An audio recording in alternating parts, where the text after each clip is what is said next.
Hello everyone. Over the last few months I've made several videos looking at British NBC kit, that's nuclear, biological and chemical protective clothing, the boots and so forth. Obviously I've made several videos looking at the development of this kit and the different versions of it.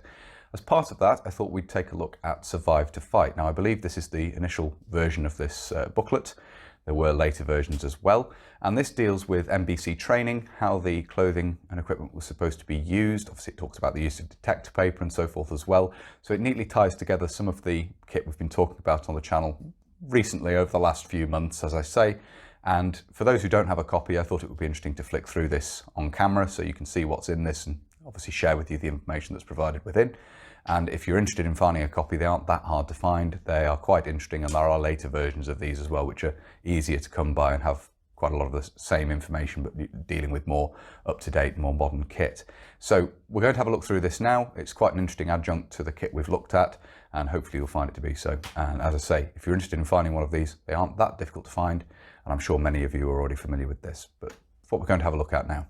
So here it is, Survive to Fight, and you can see here Army code number 71338. We have on the cover there a soldier advancing in full NBC kit, including the respirator, as you can see. We open this up, you can see it's in an easily amendable form, just in a ring binder inside this plastic outer wallet, outer cover.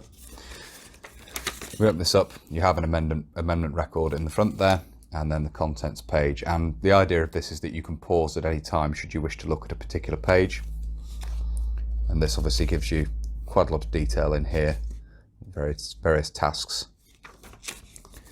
Then we have a foreword here by CJ Rougier, I think it's Rougier, Major General Director of Army Training. And you can read that, pause and read that should you wish. And obviously we have the date there of 1st of June 1983. And then the introduction here. Another illustration of a soldier in full NBC kit. This would be, I think, with the Mark III NBC suit, the S6, and the Mark III fishtail NBC overboots, which we've looked at recently. And then we have task 1 here, which has a nice illustrated rundown of the individual protective equipment. And you can see that here on these 2 pages.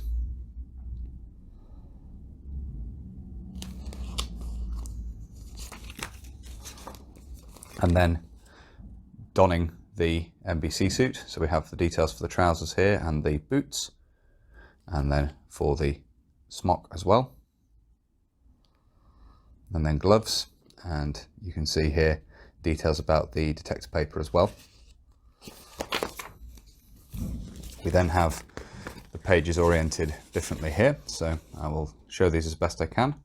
And again, if you wish to pause and read, you can see here the respirator drill. So this is the drill used for donning the respirator when required, which is quite a useful thing to know. And these books are quite good from a point of view of putting on displays and things as well. They're rather nice in terms of showing people exactly what was required and what the drills were. And again, you can pause and read specific pages should you wish. Obviously this shows the stowage within the respirator haversack. And then you have the drill for changing the respirator canister whilst wearing the respirator. You can see that here, illustrated. And again, pause should you wish to have a look at these pages in a bit more detail. You then have a page here which deals with identification markers. I'd quite like to pick up some of these at some point. I don't have any. And these were basically a NATO standard. The 3 different designs there, as you can see. There's also a standardized mine indicator, which is a similar design, similar shape, but that is obviously beyond the scope of this pamphlet. You see further details there as well. The different alert states.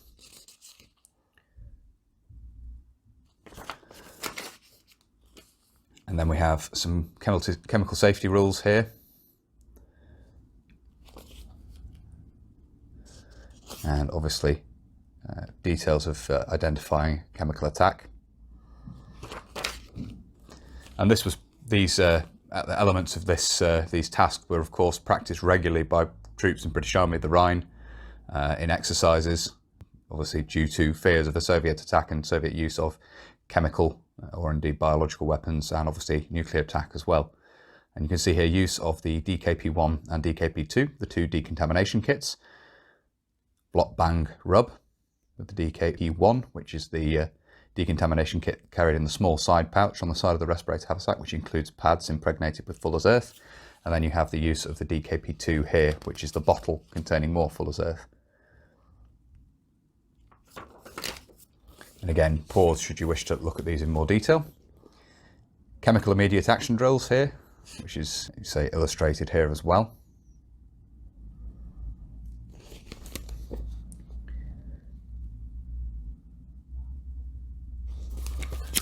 Continue flicking through.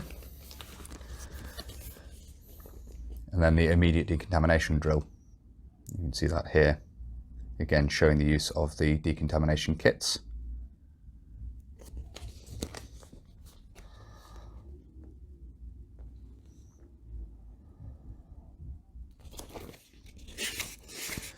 And this sequence then carries on.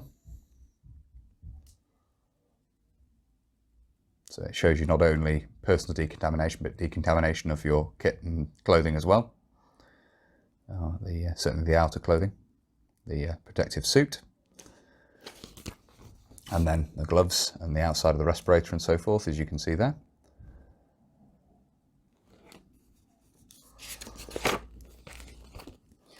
And then you have details here of recognising nerve agent poisoning and how to deal with it, as we'll see. So we have self-aid as well here, and again, pause at any time to have a look at these in more detail should you wish to. You have here obviously the use of NAPS tablets, decontamination and the use of NAPS tablets as required.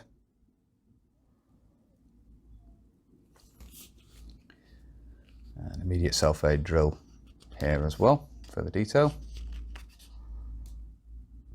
This obviously details using the combo pens as well. You can see that here, and the decontamination required.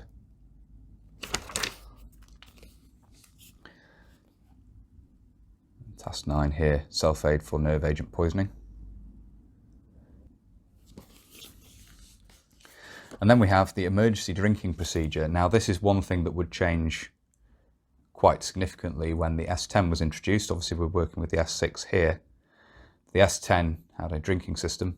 Of course, the S6 does not. So we can see here the emergency drinking procedure for use of the S6, which of course doesn't have a drinking system. So we'll have a look at the drill here for that. You can see you're supposed to pull the respirator up, drink, and then replace the respirator. And you can see that there. So an interesting workaround for the fact the S6 didn't have a drinking system. The nuclear immediate action drill. So we've moved on to nuclear protection now. Again, you can pause and read should you wish to.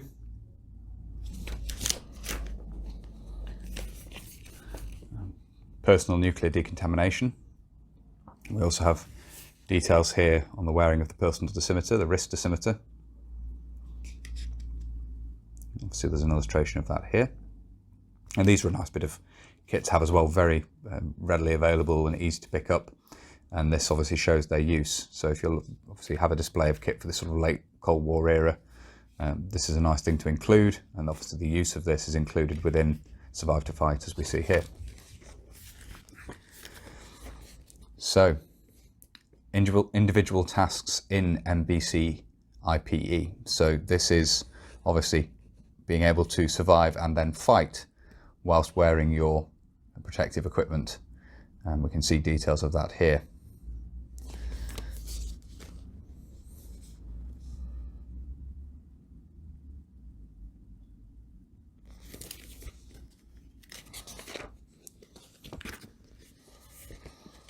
First aid for chemical casualties, and obviously there's quite a lot of text here. And again, pause and read if you wish to. And we have some illustrations here, what you should do on finding a casualty, the immediate checks and actions when finding a casualty. It's continued here. And here we have details of recognizing symptoms for chemical agents, the symptoms of chemical agents. Details of that here.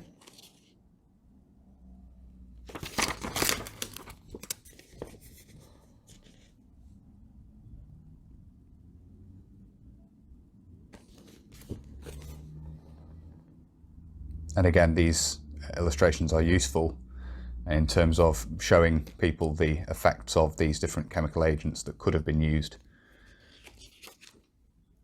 And obviously the threat of some of these chemical agents became particularly nerve agent, became very real during the Gulf, which is why such precautions were taken. Obviously the drills and so forth, particularly with regards to the issue of the S10, it changed a little bit.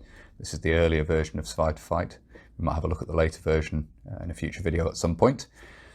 First aid treatment for chemical casualties dealt with here, and you can see we've got the first of the illustrations here, which is continued overleaf, and you can see here it takes you through quite a lot of detail, and again you can pause should you wish to have a look at this in more detail.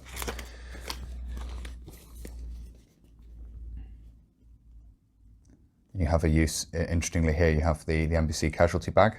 The use of that is illustrated here. And further details. Blood agent poisoning there.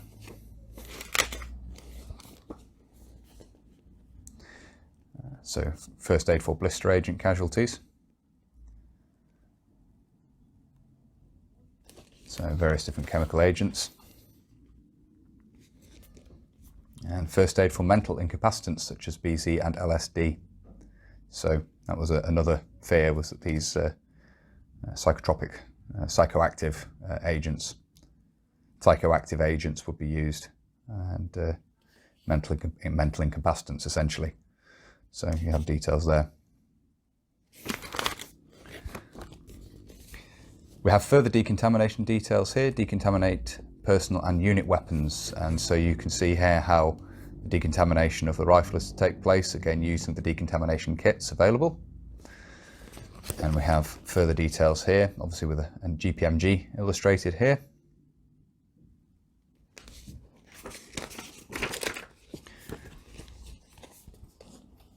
And eating, urination and emergency procedures for defecation. So this is basically how to live and survive within the NBC suit, and you actually have a procedure for eating and so forth here, decontamination, and all that is detailed here.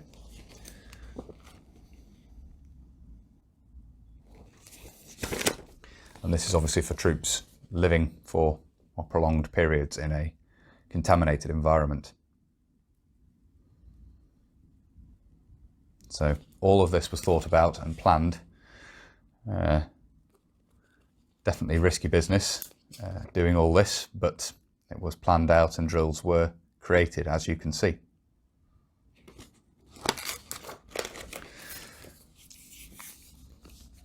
The unmasking procedure, it's important of course to check that it is indeed safe to unmask, and this gives the sort of final checks required of an individual before doing so. So you can see this here.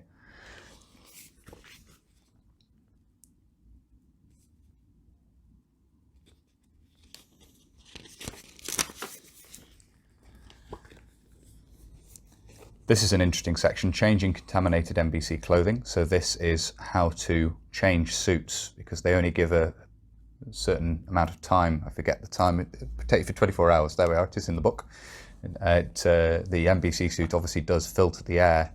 It's breathable, so it has a charcoal lining, and that activated charcoal lining has a 24-hour lifespan in a contaminated environment.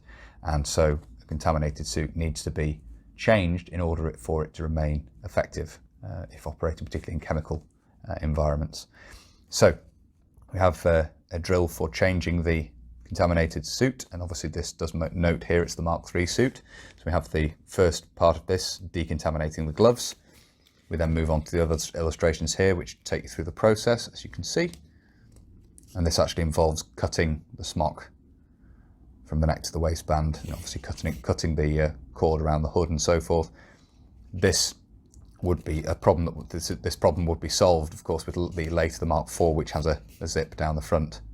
to negate the need for cutting. The Mark III is an over-the-head smock, so this is necessary to remove it easily.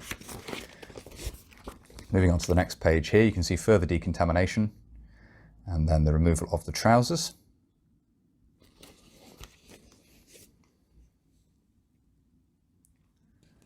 You see how to use the clothing to keep you away from contact with the ground, which could be contaminated, of course.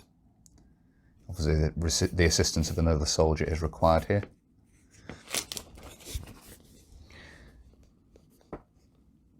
And then you have the order of dressing, so putting on a fresh set of NBC clothing, protective clothing. See that here? You have instructions for the helper and the individual on each side, which is quite good, nicely laid out, well designed set of instructions this. Further illustrations here, opening up the new suit, putting it on. Trousers first, of course, we have to fasten the braces, tie those over the shoulders, and then the smock can be opened up and put on.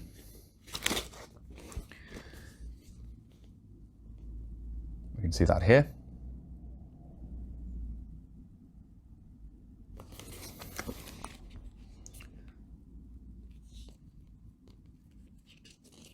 And then the final thing, of course, is the overboots.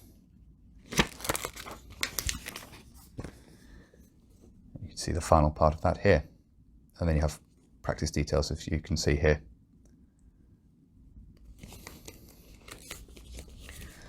Then we have protections to minimize the effects of a nuclear explosion. And this again is a very interesting section showing the sort of overhead cover and various other details which were required for defensive works when expecting a nuclear attack. And again, this was practiced quite extensively by BAOR in exercises.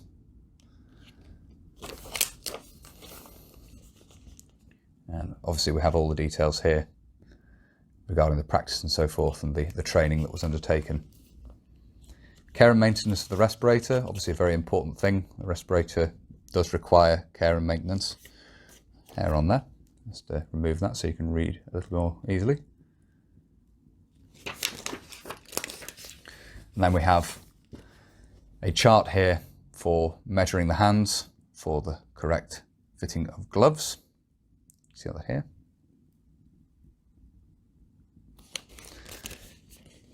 And then instructions for using the hand measuring chart. And then we have quite a useful list of the various elements of protective clothing, haversacks and so forth, all of that detailed here with the associated stock numbers, which you can see there, and the different sizes of the NBC suits, which gives you the size ranges compared to the different sizes here, the sizes you'll see on the label. So you have from extra small through to special there. And then you can see here we have an index at the back, which is quite useful if you're looking for a specific detail.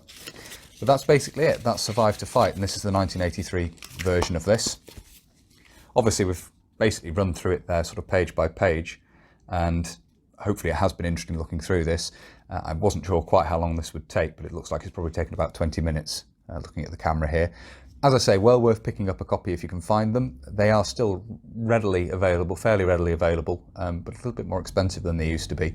But a nice thing to have, an interesting thing to have, obviously shows how the British Army intended to survive and fight in a contaminated environment. And from that point of view, it's an interesting historical document, a useful thing to have at shows and so forth to help talk the public through various aspects of this, and particularly the effects of nerve and chemical agents and so forth. So there it is, Survive to Fight.